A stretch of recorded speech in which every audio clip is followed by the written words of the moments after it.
യൂട്യൂബിലും ഇൻസ്റ്റഗ്രാമിലും വിശന്നിരിക്കുമ്പോൾ മാത്രം വരുന്ന ചില റീലുകളുണ്ട്. അങ്ങനത്തെ ഒരു റീലായിരുന്നു പേരയ്ക്കയിൽ ഉപ്പും മുളകും ഇട്ട് കഴിക്കണത്. ഒരു പേരയ്ക്ക് മൂത്ത് പഴുത്ത് സെറ്റായി കഴിഞ്ഞപ്പോൾ തന്നെ ഞാൻ അമ്മയുടെ അടുത്ത് പറഞ്ഞു, അമ്മയെ അതിനകത്ത് കടിച്ചു പോയേക്കല്ലേ, എനിക്ക് അതിനകത്ത് ഉപ്പും മുളകും ഇട്ട് കഴിക്കണമെന്ന്. അങ്ങനെ മാറ്റി വെച്ചൊരു പേരയ്ക്കാണ് ഇത്. പേരയ്ക്ക് മുറിച്ച് അതിനകത്ത് കുറച്ച് ഉപ്പും മുളകും ഇട്ടിട്ട് കഴിക്കാൻ പോവാണ്. അമ്മ ഇതുവരെ ഈ സാധനം കഴിച്ചിട്ടില്ല കേട്ടോ. അതിൻ്റെ ഒരു പേടി അമ്മയുടെ മുഖത്ത് എവിടെയൊക്കെയോ ഞാൻ കാണുന്നുണ്ട്. ഇത് കഴിച്ചു കഴിഞ്ഞിട്ട് ഞാൻ എന്താവും എന്ന് ഞാൻ പറയാവേ.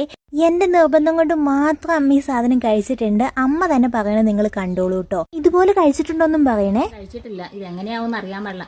ഈ കൊച്ചി ഇങ്ങനെ പറഞ്ഞിട്ട് ചെയ്യുന്ന കഴിച്ചു നോക്കാം.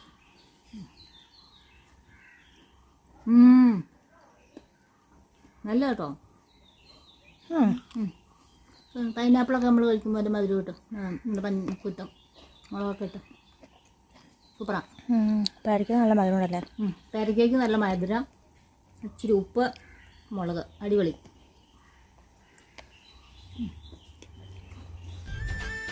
പാപ്പിക്കായനും അപ്പനില്ലായിരുന്നെങ്കിൽ ഈ നാട്ടിൽ ഒരു പള്ളിക്കൂടം ഉണ്ടാകുമായിരുന്നോ?